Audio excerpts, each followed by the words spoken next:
Welcome back, sir. All systems for gaming will be prepared in a few minutes. For now, feel free to grab a cup of coffee.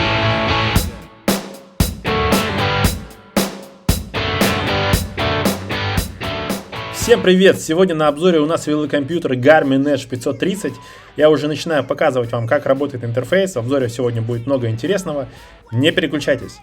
Уже могу показать и демонстрирую на экране, как работает главное меню, когда вы едете, когда вы запустились уже.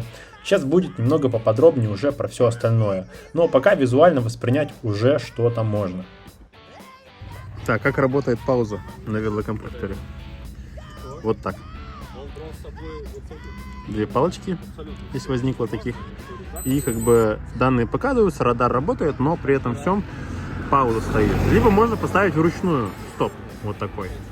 Или снова play можно поставить, но при этом сейчас сработает пауза. Потому что мы стоим на месте. Автопауза выставляется на строй. Человек вот ездит с часами, у него специальная штука здесь, которая помогает надевать часы. Я часы надевал просто, на самом деле тоже вполне юзабельно. Я тоже так делал.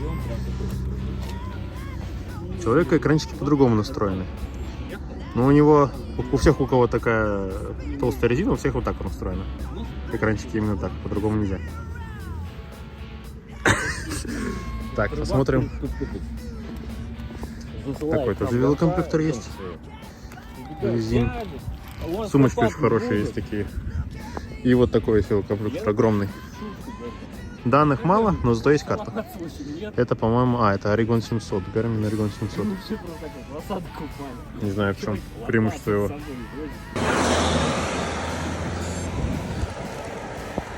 Кажется, что на видео не видно. Но тут все видно. Просто, наверное, отсвечивает так. Все цифры различимы, несмотря на то, что солнечно. Вот. Данные.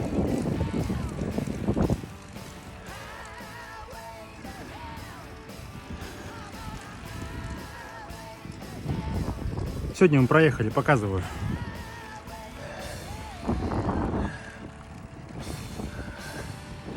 Стойка. По поводу расположения иконок, по поводу расположения сетки. Я скажу пару слов. Вообще увидел такое расположение я у про велосипедистов в команде Астана. Вот, увидел такое расположение элементов и просто сделал себе так же. И это довольно-таки удобно. Просто видите, в зависимости от того, за какими показателями вам нужно следить. То есть мне, например, важно следить за каденсом, за процентом уклона, за общим подъемом, за временем. В общем, все те показатели, которые у меня выведены. Я сейчас поставлю на паузу, покажу, какие именно, да. И вообще, с самого начала, когда я выбирал велокомпьютер, действительно неудобно, непонятно, как это настраивать все, но со временем, пока, короче, не попробуешь, не поймешь.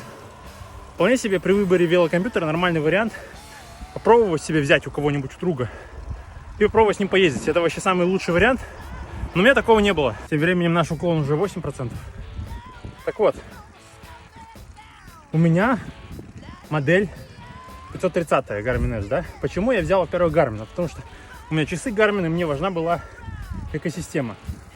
Вся гарминовская. Вообще я слышал, что можно на триатлоне сделать так, чтобы автоматически запущенная тренировка, кстати, показывают, что пора есть.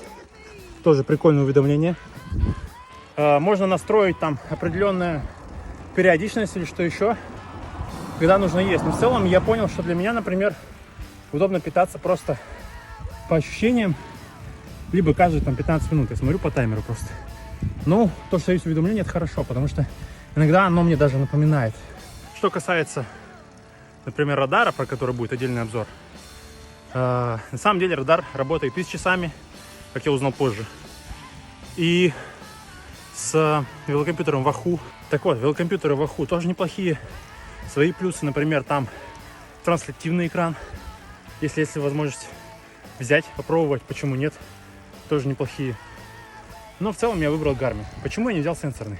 Да как-то я вообще не вижу необходимости. Не знаю, мне говорил кто-то, у кого я спрашивал, что ему вот удобнее сенсорный, поэтому он взял 830 версию. Но я в этом необходимости вообще не вижу. Меня полностью устраивает. Что касаемо времени работы. Если проехать часов 5, например, тренировка, процентов 30-40 съедает ориентировочно. Опять же, зависит от того, подключен у вас радар или нет, пикает или нет.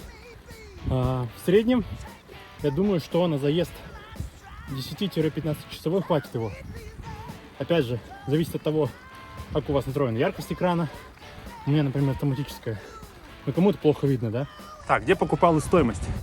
Я заказывал с сайта Trade-in, откуда и часы, и радар тоже. Обошелся он 249 евро. Я сразу заказал со специальным таким чехольчиком, который, если что, защищает от ударов или чего-то еще. А стеклышко мне подарил мой друг, который заказал с Алиэкспресса их 2. Поэтому у меня сейчас в целом радар упакован. Ой, радар. Поэтому у меня в целом велокомпьютер упакован сейчас и защищен. Самый, наверное, конечно, большой плюс велокомпьютера для меня, например, это отслеживать, с каким каденсом я еду, с каким пульсом и с какой скоростью. И, конечно же, я слежу за калориями своими. Это особенно важно, когда выполняешь тренировку. То есть, если вы занимаетесь, скажем так, бесцельно, грубо говоря, ну, для себя, да, то, может быть, необходимости в нем вообще и нет. Это единственное так, по приколу смотреть. Но хотя эти данные можно и на часах по приколу смотреть. Но во время тренировок, например, я иногда подключаю через Garmin Connect, через приложение или через веб-интерфейс и настраиваю себе тренировку прям когда высвечивается определенные показатели. Сейчас я покажу скриншот, как это делается. Кусочек. Ты прям настраиваешь тренировку, и он тебе показывает 5 минут на такой мощности, 10 минут на такой.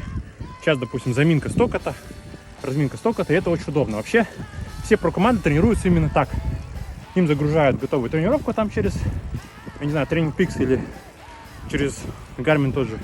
И все, они занимаются. Я показываю, как делать тренировку в Garmin Connect.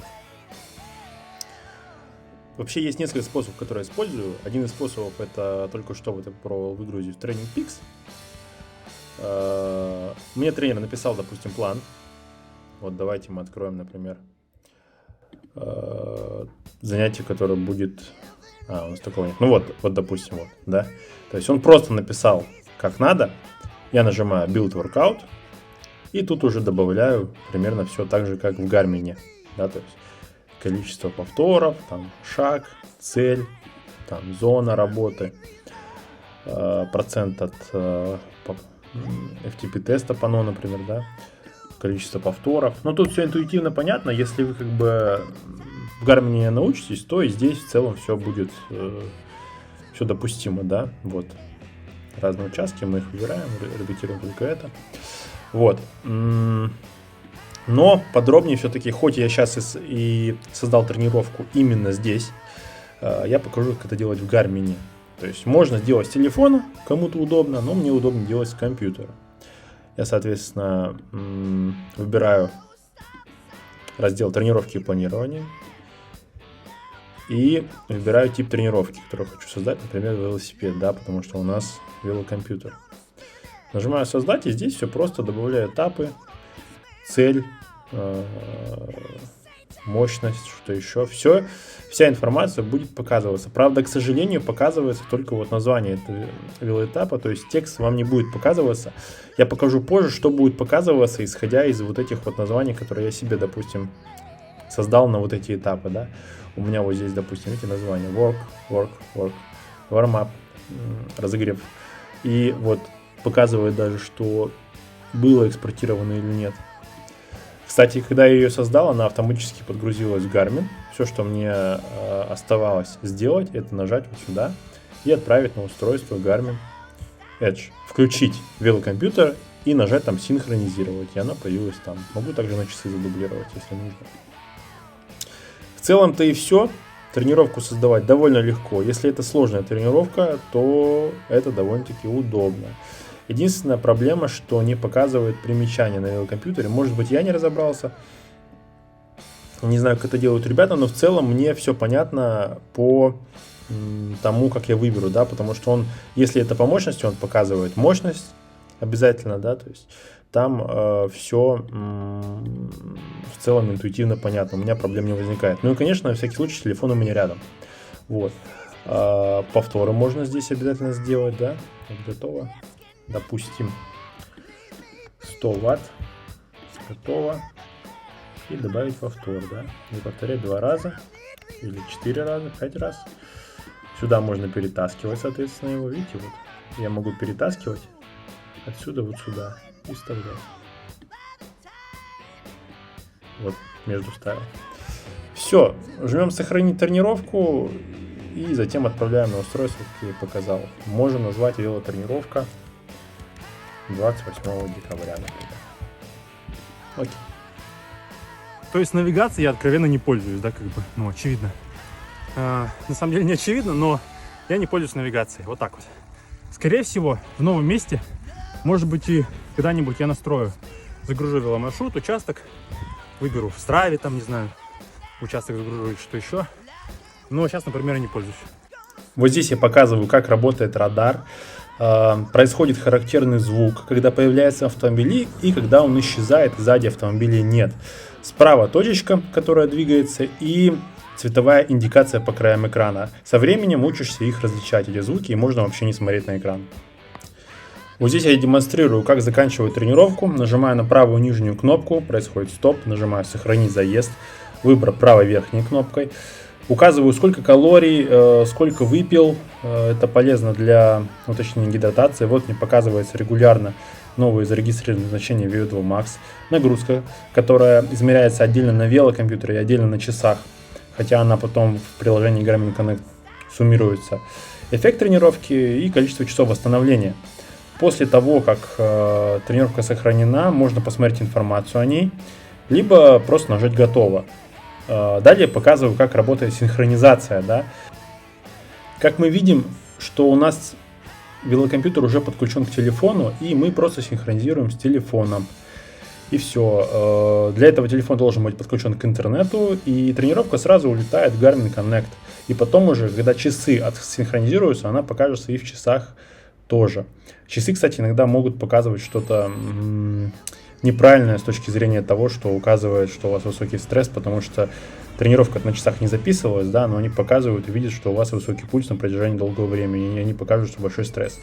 Датчики, которые подключены, мощность, радар, пульс, ну и, соответственно, в целом-то все. Чтобы закончить использование велокомпьютера, можно сделать спящий режим, это однократно и коротко нажать, либо можно задержать и выключить питание, что я и делаю постоянно. В целом заряд держит долго.